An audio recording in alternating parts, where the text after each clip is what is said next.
Hey everyone, and welcome to Almost Cancelled. I am Peter, that is Connor, and we are going to talk about Black Mirror Season 5, Episode 2. It's called Smithereens. So, full spoilers for the episode, as always. This episode is about not an Uber driver. They have like fake names for everything. Because it's like Facebook and Twitter and then Uber, but it was all different. What was names. weird though is this was set like 2018 when it opened. Yes. Yeah. So just use Uber. Just call it Uber. Well, actually, I think that's a general thing to say about the episode overall is that there's no actually any advanced technology in this episode. It's just dealing with technology we already have. Yes. Yeah. Unless I missed something, but it was all no. It's just social media as a concept. Social media and phones and new taxi cars. Services that use apps.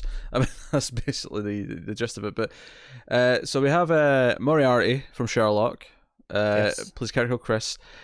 He is waiting outside this building, this Smithereens is the name of this social media company, and he's waiting for someone there every day, not knowing who's picking up, but he always checks. The episode starts with him like picking up this woman who's coming out of the building. He's like, "Oh, do you work in there?" Just kind of casually, like a cab driver would.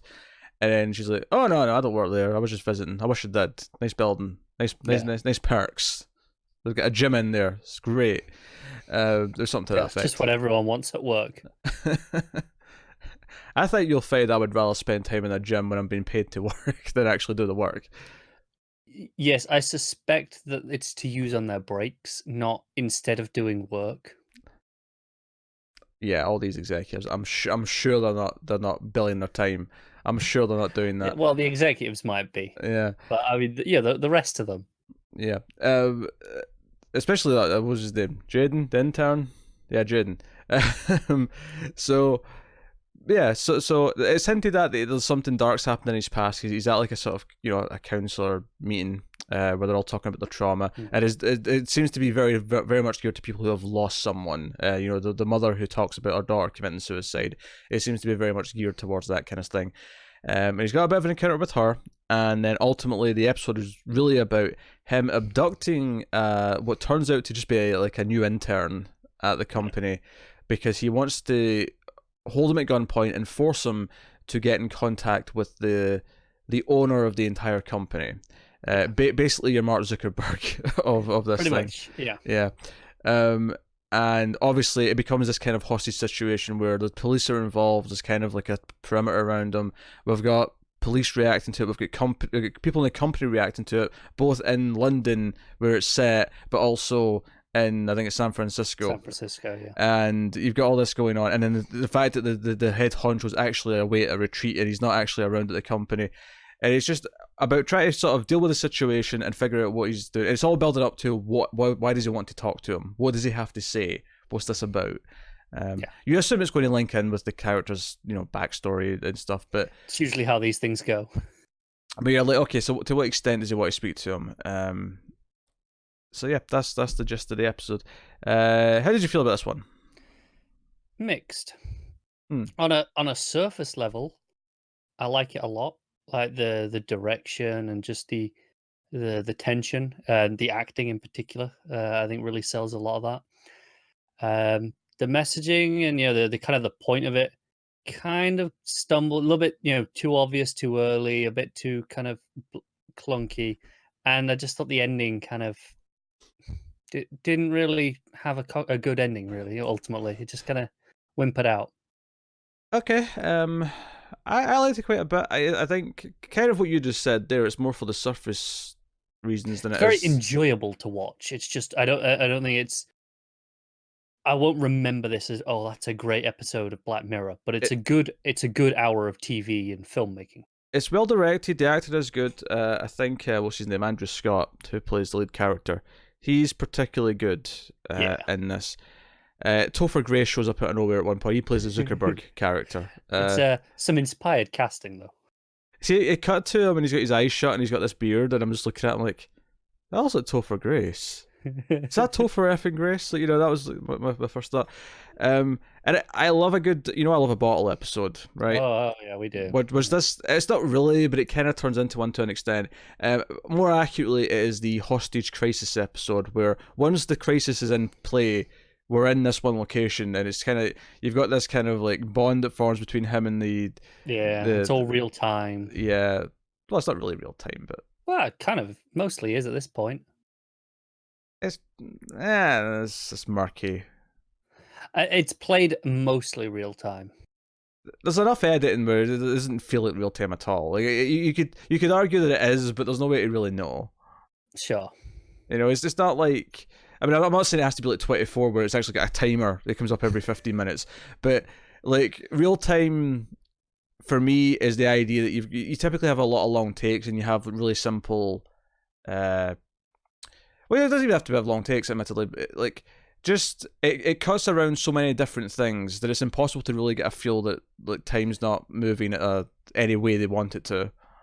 No, that's fair. I think in perception to me here, it felt very much like no. This was all unfolding as you're watching. Yes, we're cutting to the different places, but it always felt like a reaction to the latest update. In the hostage situation, it didn't feel like they were going away and doing research, and coming back. It felt very much like it flowed in relatively real time to me. I mean, you said it flowed well. I don't disagree with that. I didn't necessarily get real time from it. Fair enough. Maybe that's just me. That's just I don't know. There's the specific techniques that they use to kind of make it feel like real time. I didn't really get that from this, but I mean, it's close to real time. It's over an afternoon. Yeah. Or whatever. But yeah, so no, I liked it a lot because I think I just like the core action of it and the core drama of it. The actual like what it's saying about technology. I think it did something interesting with the character in this sense, where ultimately at the end he wants to talk to the Zuckerberg, which was Billy Bauer. Yeah, Billy Bauer. He wants to talk to him, and it's like you have this assumption because he keeps being obsessed with watching people stare at their phones and not pay attention to things, and you're like, okay, he wants to blame him for something, presumably. And I did like that it turned out that he didn't actually want to blame him, because he blames himself. He makes that very clear. It's my fault. And yeah, he's not trying to absolve himself of that. Yeah, because he was looking at his phone while he was driving, and his fiancée was killed when another car hits them. But the other car had a drunk driver, so the drunk driver got blamed, and he didn't even, people were just sympathetic to him. They didn't know he was on his phone, so he's living with this guilt.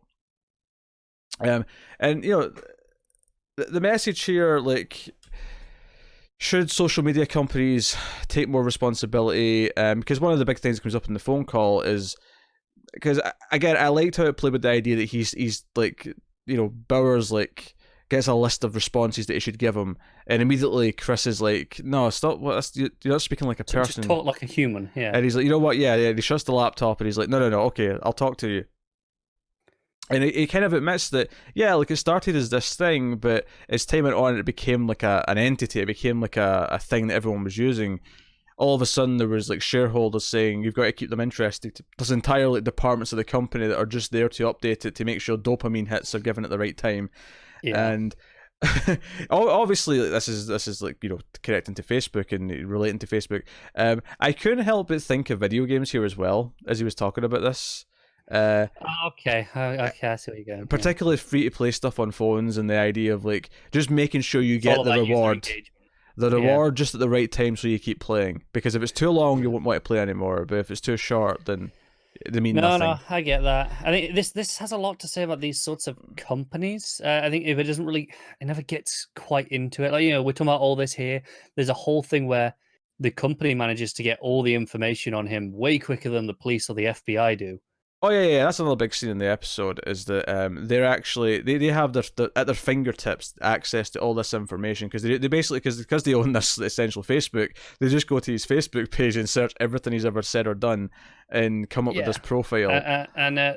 Quicker than the police do by far. And then at the end you have not Zuckerberg activating what he calls God mode, which just lets him do absolutely anything he wants in the system.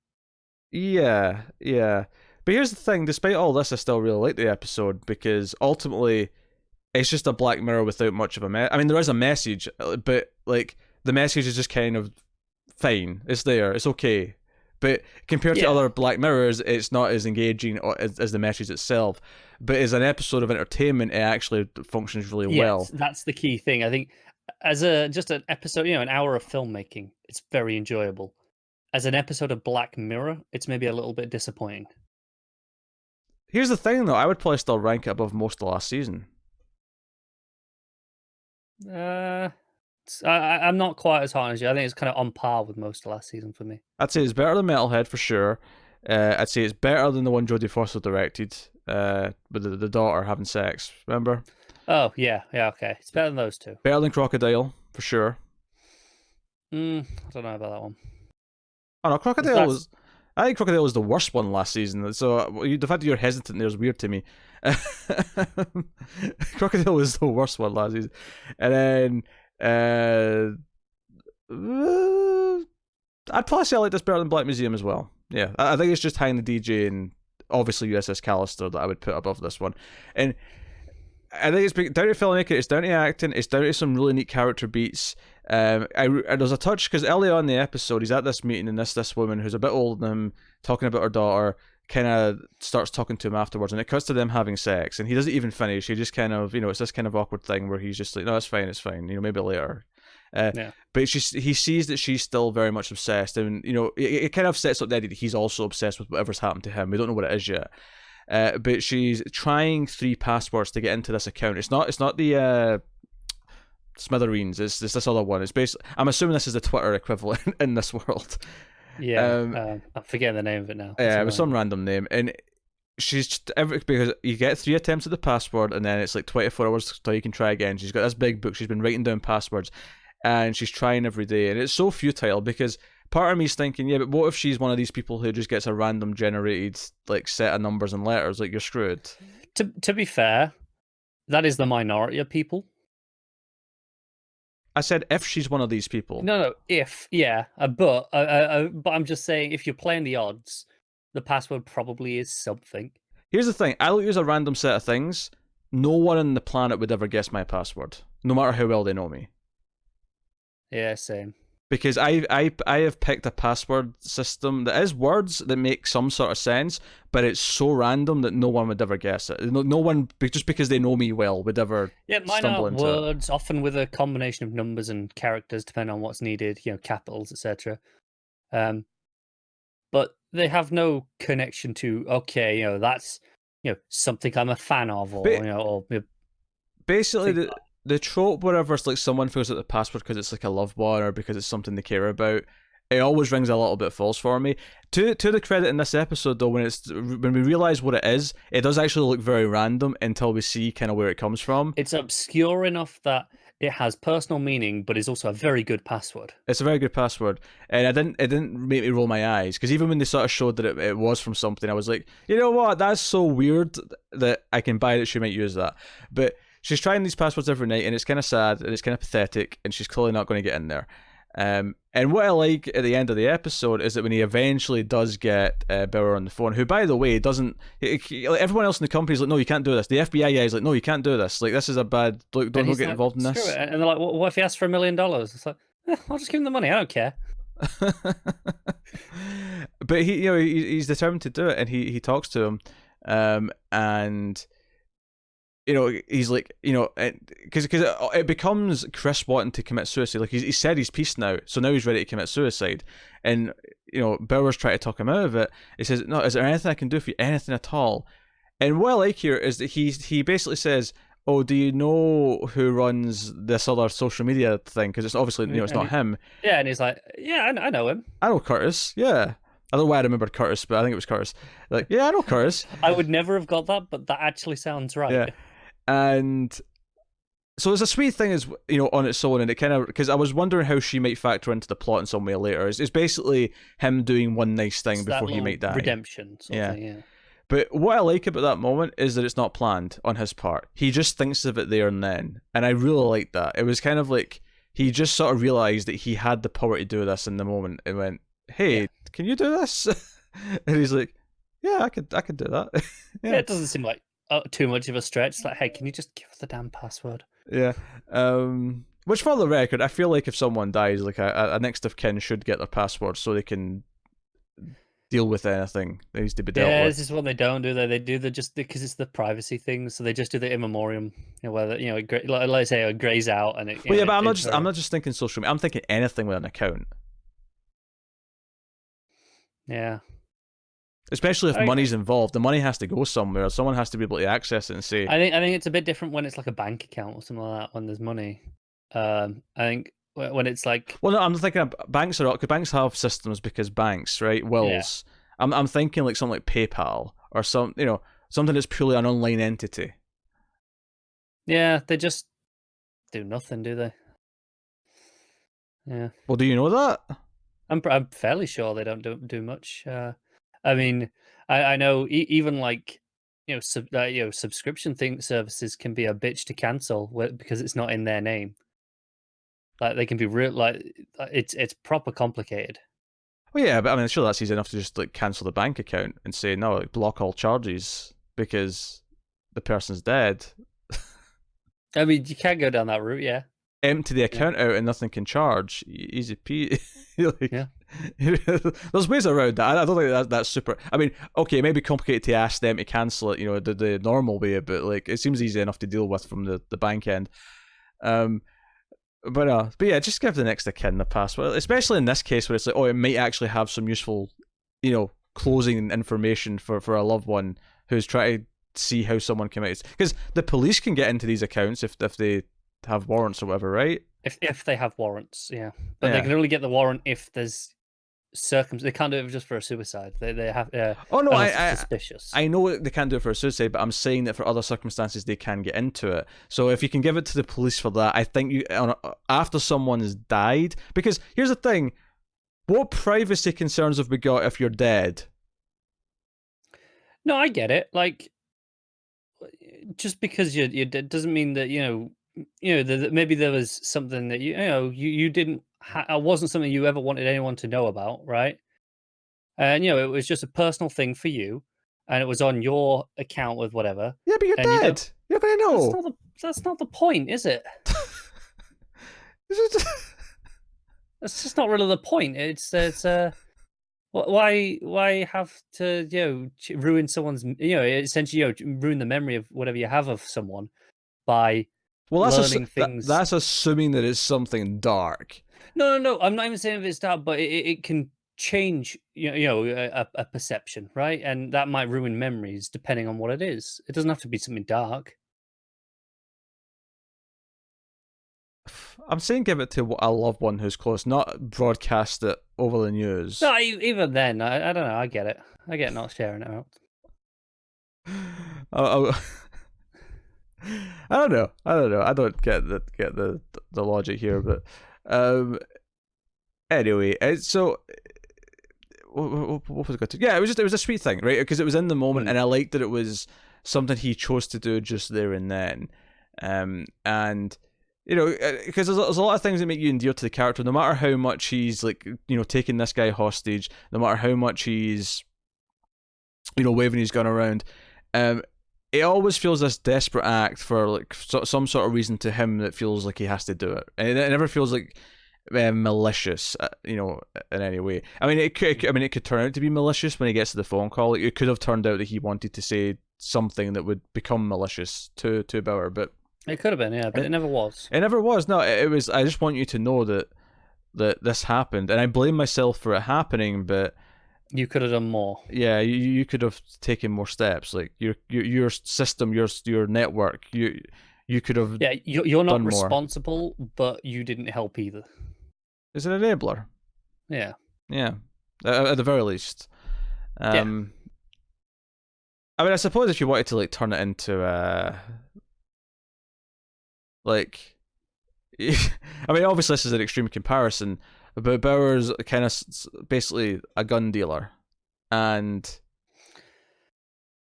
he's like, "Well, I'm not shooting anyone. Yeah, it's not my fault." But Chris just used the gun, like that's not a great comparison, but it's kind of that. It's kind of. I get where you're going. Yeah. Like I say, it is stretching the limits of the analogy a little bit, but I understand the point. Joe, I really liked actually. See when the police first kind of like catch glimpse, the female police officer kind of like notices like the guy in the back seat with the bag over his head, and she's like, "Let's go check that car out because I thought I saw something fishy." Yeah, and they ends up in a bit of a chase, and he runs out in the countryside, and his car stops moving. When they first sort of walking up to get to him, and he comes out with a gun. I actually kind of love this scene because I feel like I really see this set in the UK where the cops don't have guns in their holster. Because I feel like usually when I watch this scene in anything else, the cops will have the guns. The cops just pull their guns out. The guns will be out the holsters as soon as they're out the car, right? Yeah. They'll have them like down, and it almost felt weird not to see them have their hands down, like holding their guns, like prepared for something here. And I kind of liked that. Obviously, once they called in that there was a gun, the armed response showed up with their sniper rifles, ready to. I love that the woman in charge is like, look, no firing unless I bloody say so. I remember what happened a month ago, and he was unarmed. So cool your shit. Yeah. So the guy looked proper sheepish about that. And I think there's a lot of little things the way the social media affects. Obviously, we've got the big obvious things like them having all the information before the police do. Then listening in on the phone call without him knowing.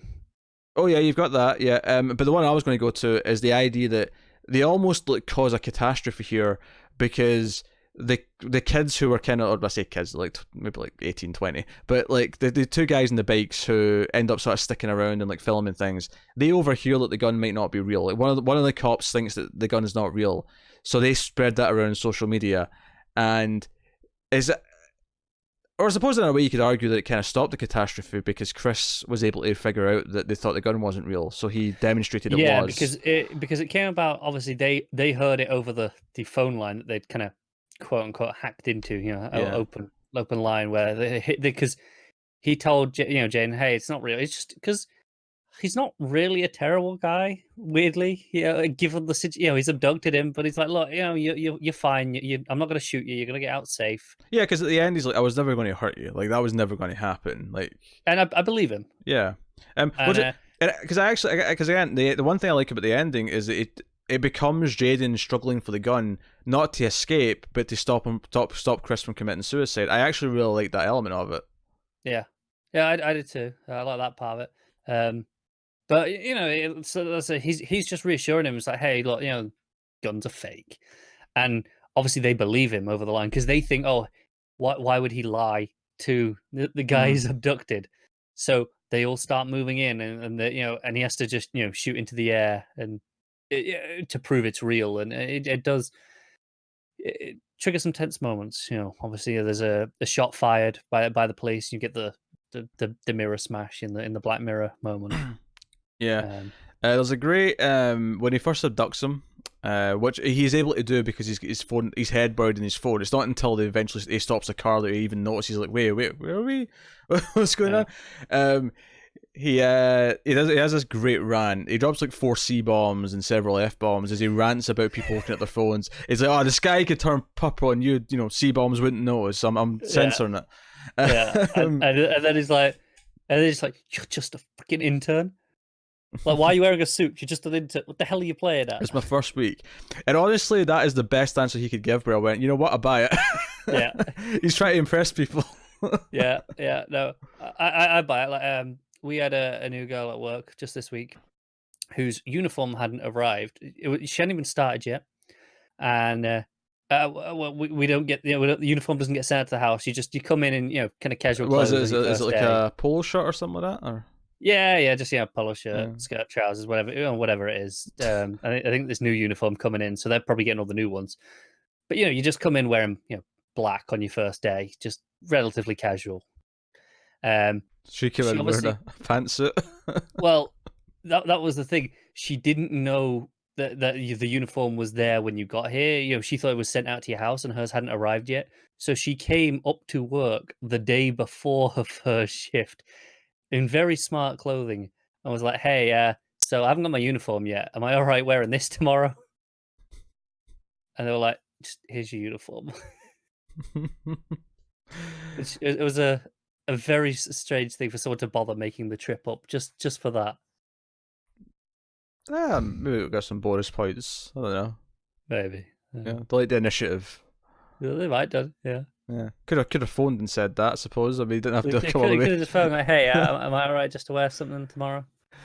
Yeah, nah. So I mean, we actually didn't go in order in this one as much because it's very situational, and because it's situational, once it gets to the hostage situation, it plays out very kind of simply. It's just about kind of unraveling who he is and why he's doing what he's doing, and kind of the tension of like, can we even get the boss man to talk to him, and like it's so on and so forth. And I think it's interesting as well that it kind of paints Bauer as a guy who's not a bad guy either. It's just this thing out of control away from him, and it became this thing that was a product of lots of people. He comes across as a pretentious dick immediately because, oh yeah, before we even see him, they're like, "Oh, he's away. He's on a 10-day silent retreat." I would describe him less as, I mean this doesn't exclude him from being a pretentious prick, but I would say that more specifically in context of this episode, he's just out of touch.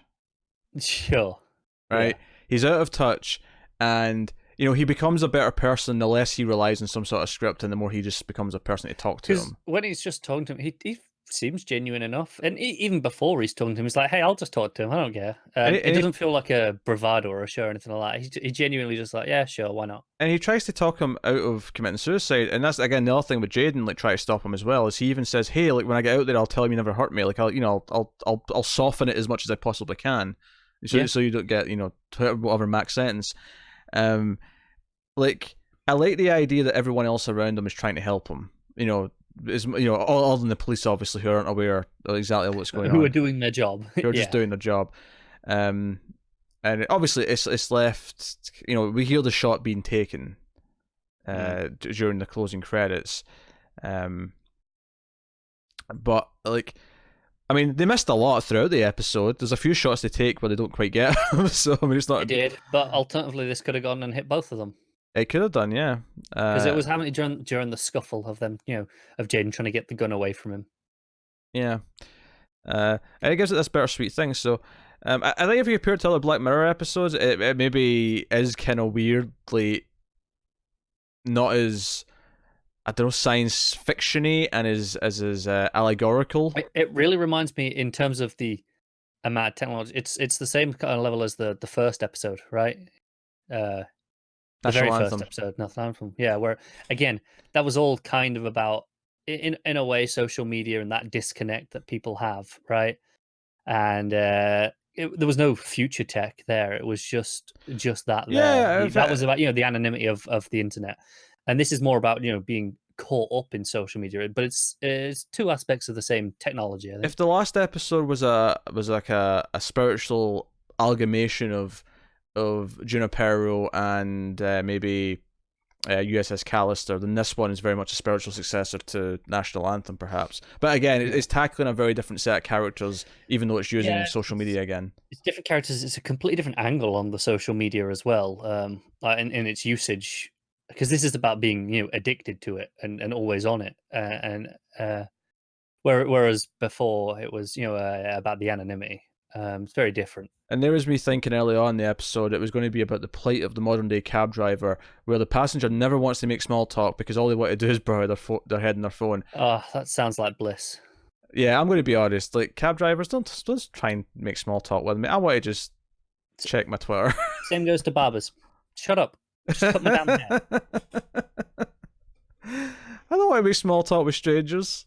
No, they're always like, "Oh, how's your day?" Well, I don't give a shit. Just cut my hair. I'm paying you to cut my hair. I'm not here to talk to you. And you know what? 99.99999 times out of 100, I don't have anything in common with the person that's trying to talk to me.